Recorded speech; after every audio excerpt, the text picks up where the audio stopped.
Welcome back. We're talking about R&B diva rachelleferrell. That's right. Her 1992 self-titled album released on Capitol Records. Let's talk.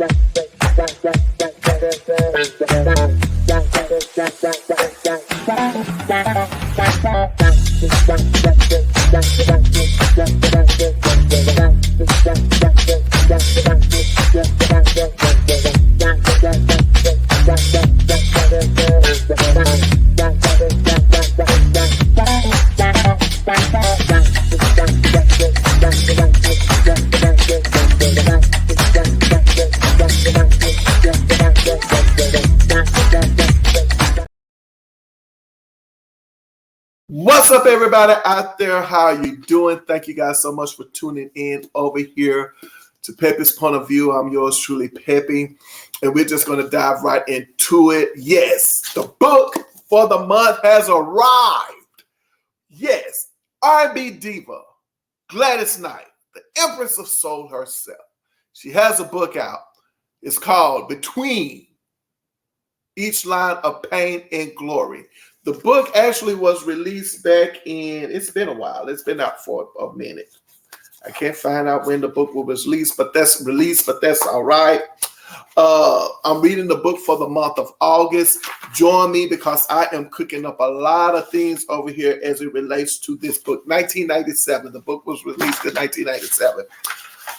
We're going to talk about a lot of things regarding Gladys Knight. Yes, we're going to dive into her catalog. You better believe it, baby. I am going to be listening to a lot of Gladys Knight this weekend. Okay, yes, it's on and popping. Gladys Knight, okay? But let's go ahead on and get right into rachelleferrell.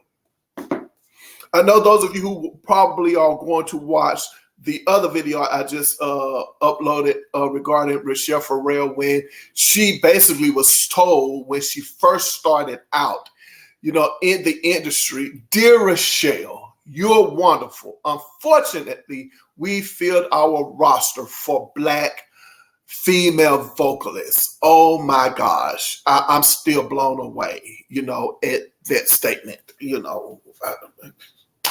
like really. I know. See, I done got all back in my feelings again. I'm sorry. I got to get it off me, y'all.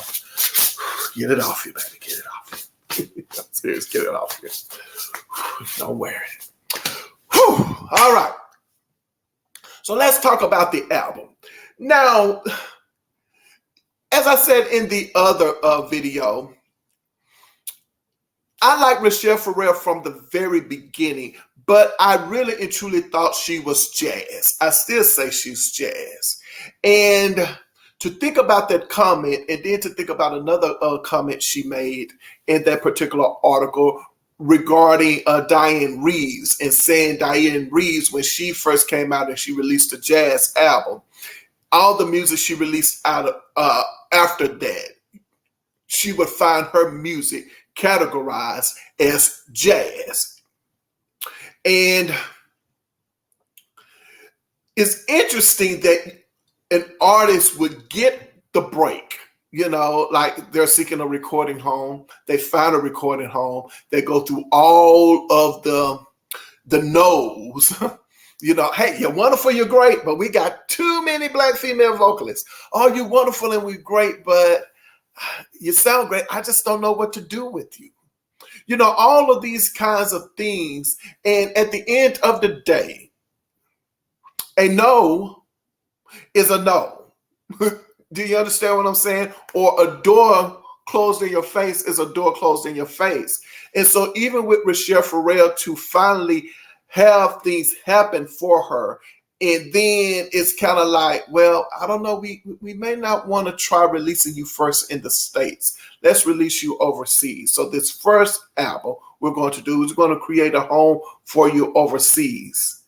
And it's a great album. And I know from a music buying standpoint, not a lot of people buy jazz music, okay? But is it that not a lot of people buy jazz music, or we just don't have jazz in the marketplace the way we should have jazz in the marketplace? You understand what I'm saying? Like, why put it in a category? Just let music be music, and play it. And now, as I've gotten older and learning to appreciate music appreciation, now I understand why artists are frustrated. We only deal with it from a record buying perspective. Just make us feel good. Let us shake our, thing on the dance floor. Let us, enjoy other activities with music. Let us do all of these kinds of things because we just want to look at it from a place of enjoyment, but not from a place of appreciation. Okay. And is that because, well, that's a rabbit hole. I don't want to go down that rabbit hole. But let's just say it is what it is when it comes to, music in, the States. I'll put it that way. So as I said in the previous video, and I'm saying now, it looks as if George Duke, and in this case, too, who is it? Barry Eastman. I think Barry Eastman also did some production on her second album. And it looks as if they've gotten her out of the rafters, like Gamble and Huff did for Patti LaBelle. They got her out of the rafters, okay? George Duke, Barry J. Eastman, and Michael J. Powell, they pulled Rachelleferrell out of what you would call traditional jazz. They tried to at least cross her over, maybe into R&B music, and cross her over with the pop audiences as well. And they kind of toned it down for her, because if you listen to the first album, I mean, she's definitely, like, if you want to experience Rachelleferrell in concert and you have not done that yet, then First Instrument would definitely be the album that I say you need to listen to. Is it First Instrument? No, it's something else. Something else. Yeah, sorry, I said First Instrument. It's something else. That is the album you need to listen to get that Rachelleferrell experience. So now they've toned her down, all right, and tried to, I'm not going to say package her like Anita Baker. I don't want to say that, because she definitely has her own identity. But this time around, when I listened to Rachelleferrell's second album, the self-titled second album, I don't know. I think she's playing around with some different divas. And that's where this is a great place for us to talk about it. So let's just see. I think with her second album, I don't know about for you all, but I know for me, I feel like she really became a household name among her audience with the song Nothing Has Ever Felt Like This. I think if you had to say which one was the breakout song, it would be Nothing Has Ever Felt Like This, regardless of how it performed on the charts. Because that's the song I know whenever anyone spoke about her, it was that duet song, this duet song with Will Downing. And everybody loved that note at the end of that song. And I have to tell you, I like it as well, right? Those two complemented each other very much on that song. It was if sometimes you can get a male and a female duet song, and while the song is good, it's almost kind of like they don't complement each other. Like for me, Babyface and Karen White really complemented each other on that song. And I think it's because of the similarities in their voices. The same with Sherelle and Alexander O'Neal. It's the similarities. Rick James and Tina Marie, they complement each other. They have a great connection with their voices. The same thing with A'ngela Winbush and Ron Isley. Like it's just a match made in music. Okay, so for me, Nothing Has Ever Felt Like This was the breakout song that introduced all of us to Rachelleferrell. Now, when I hear the first song on the album, now it only took a minute. I was surprised I thought about this. But as I'm listening to the song, and I'm grooving. I'm listening to it, just sitting back and I'm grooving. I'm intentionally trying to listen to the music, the lyrics, all of the flow, just getting into the flow. And I don't know about you guys, but as I'm listening to it, guess who comes to mind? And you're going to be surprised. I've talked about her over here already. Sharon Bryant. Stop. I know what you're thinking, but listen to that song one more time and listen to it. Listen to it and just get in the feeling. If you are already familiar with Sharon Bryant's voice, Sharon Bryant, formerly of Atlantic Star, that song, it only took a minute, sound like it could be an Atlantic Star song, and it sounds like Sharon Bryant would eat that song up. I don't know why it came to me out of nowhere, but I would say that's a Sharon Bryant song. She would do great with that. Oh my gosh, I love that song. And then you have the next song, With Open Arms. And I think that this is the song. I don't know about you, but about over here, I feel like this song, With Open Arms, makes her the R&B diva we desperately need her to be, right?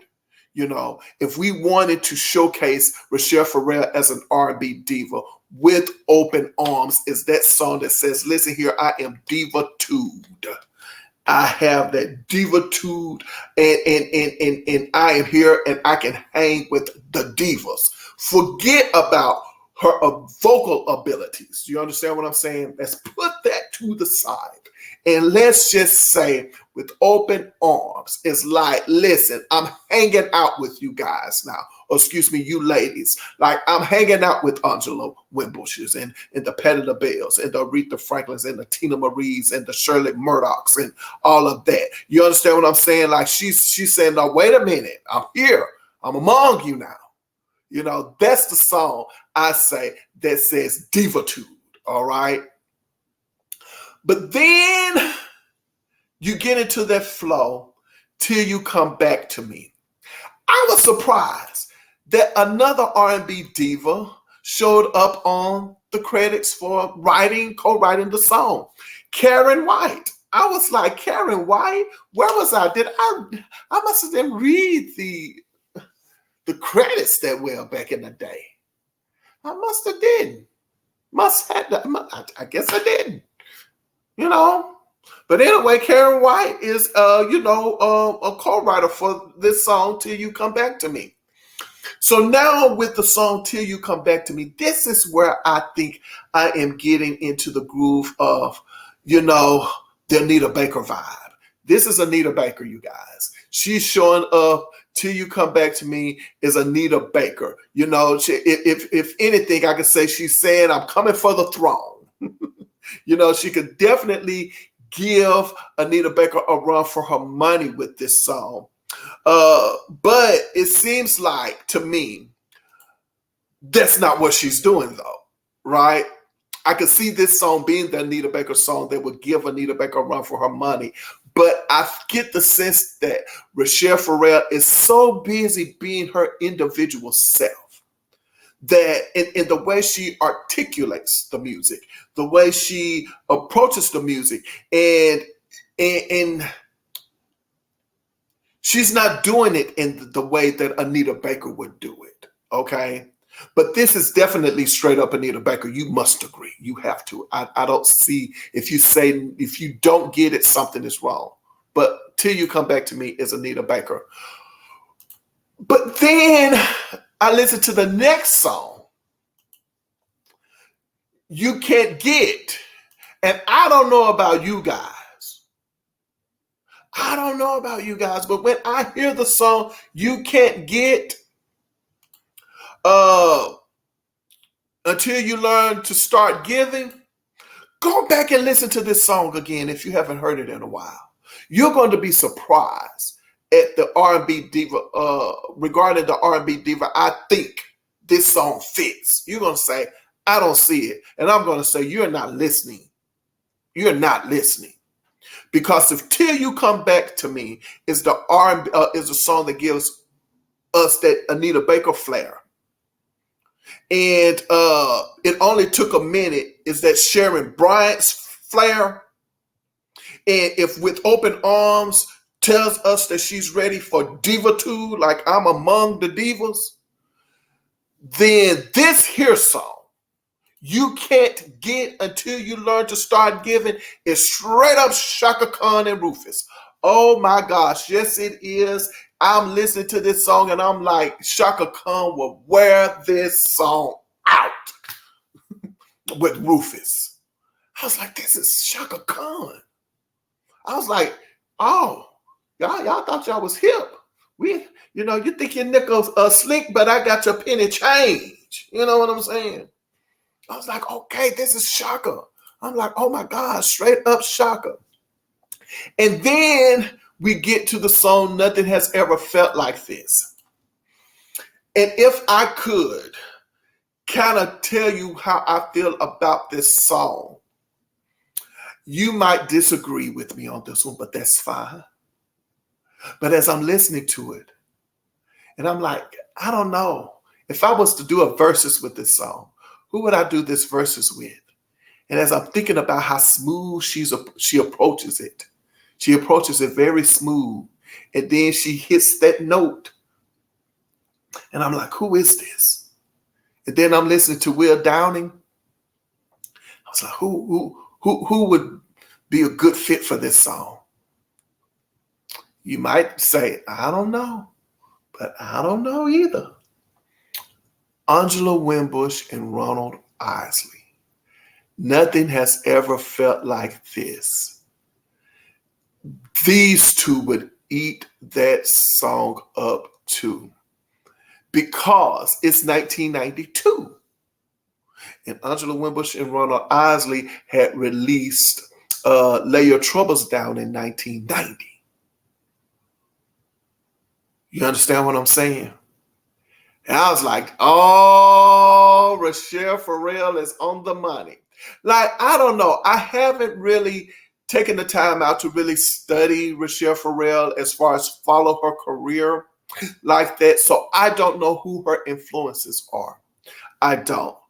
But I know for this album, we are getting that Sharon Bryant. You know, Sharon Bryant in Atlantic Star vibe. You know, we're getting her in her divitude. You know, we're getting her, sounding like Chaka Khan. You know, we're getting all of that from her. And I am so loving and enjoying it. It's unfortunate, however, even though reports are saying this album went to gold. But this album in 1992, think about it, 1992, and here we are going all the way up into 1994, and it's like it's a slow build for her. That even though this album is a gold record, the numbers as far as how the singles do and how the song performed on the charts for numbers' sake, for the sake of numbers, looks like the record still fell short. And ooh, you good. See, I hang out with them every now and then. My Lord is good now. All the time. I hang out with them all the time, but I'm just being silly. I'm going to say this, and a lot of people, if there are any artists out there, singers out there, they probably go like, if, just so happen to come across you guys. I don't know if it's rachelleferrell and the fact that she just continued to perform, because she could have easily just been like, okay, like the record companies, they're not interested. I'm frustrated with all of this. And she could have just stopped, you know, because the record companies is not backing. The record company isn't backing this record up. So she could have stopped and just said, all right, let me just go back and try it again. So if the record companies are following Rachelleferrell, meaning that, okay, she's performing over here, well, let's promote it over here. And then we'll promote it a little bit after she leaves. Oh, she's over here performing now. Well, let us promote her over here. And then we'll promote it a little bit more after she, you know, leaves, you know. So wherever she goes, it seems like that's where we're going to promote the record. So it's a slow build. And what if they got behind her immediately and supported her? I think we would see a different Rachelleferrell as far as her career is concerned.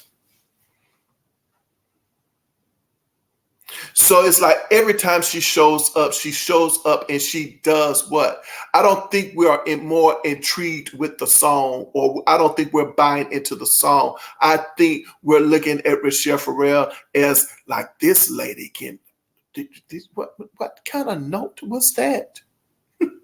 I think that's how we're seeing her.